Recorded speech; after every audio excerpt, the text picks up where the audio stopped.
हर हर महादेव शंभो। भगवती कृपा। आज अष्टमी है। अब शरद पूर्णिमा आएगी। शरद पूर्णिमा को विशेष ध्यान दें। शरद पूर्णिमा की रात्रि माँ लक्ष्मी की विशेष कृपा होती है। इसलिए शरद पूर्णिमा को रात्रि में नाइट में सोना ना चाहिए, जागरण करना चाहिए। जागृति रात्रि होती है। माँ लक्ष्मी का पहरा रहता है। जो रात्रि में जागरण करेगा उस पर कृपा होगी। इसीलिए शरद पूर्णिमा की रात्रि को जागरण अवश्य करना चाहिए। नाइट में खीर इत्यादि बना करके सुबह ब्राह्मणों या सभी घर में सभी को सेवन करना चाहिए। और रात्रि में माँ लक्ष्मी की पूजन अर्चना वंदन करना चाहिए। जितना हो सके उतना करना चाहिए अपने सामर्थ्यानुसार।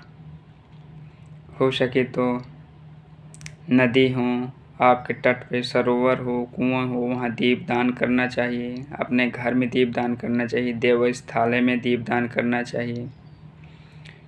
गांव की गलियों में दीपदान करना चाहिए। हो सके तो गांव के चौराहे हैं, आपके आसपास चौराहे हैं, वहाँ दीपदान करना चाहिए।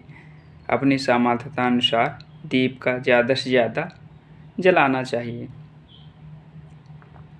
इससे लक्ष्मी की कृपा होती है। प्रातः स्नान इत्यादि करके भगवान इंद्र का पूजन करना चाहिए और माँ लक्ष्मी का, इससे माता रानी की कृपा होती है। हाँ, शरद पूर्णिमा को एक विशेष स्कंद पुराण के अनुसार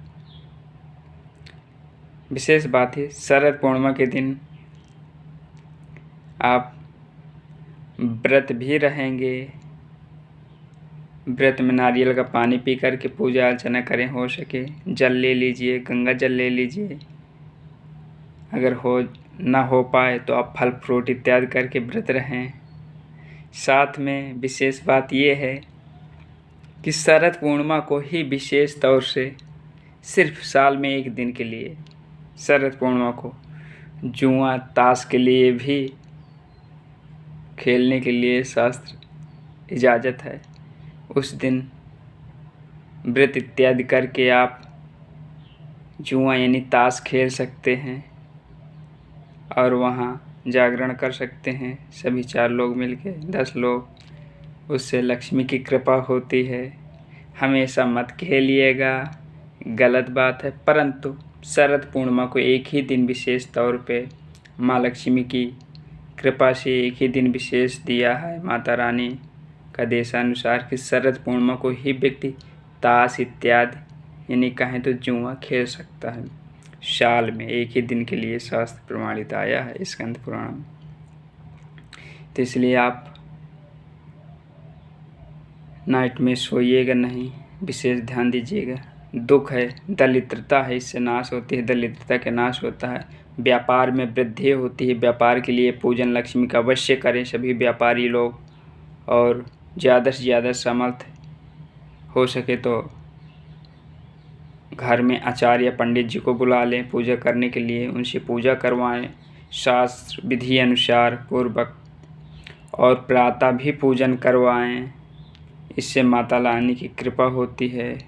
अष्टदेव उन्नति कल्याण होता है उसका। आप शरद पूर्णिमा को व्रत इत्यादि जागरण पूजा माँ लक्ष्मी की कृपा, आपकी वृद्धि, व्यापार में वृद्धि और दुख का नाश होता है। दरिद्रता का नाश होता है। बच्चों में शिक्षा का प्रकाश होता है। इसलिए शरद पूर्णिमा का व्रत पूजना उपासना अवश्य करें। हर हर महादेव शंभो।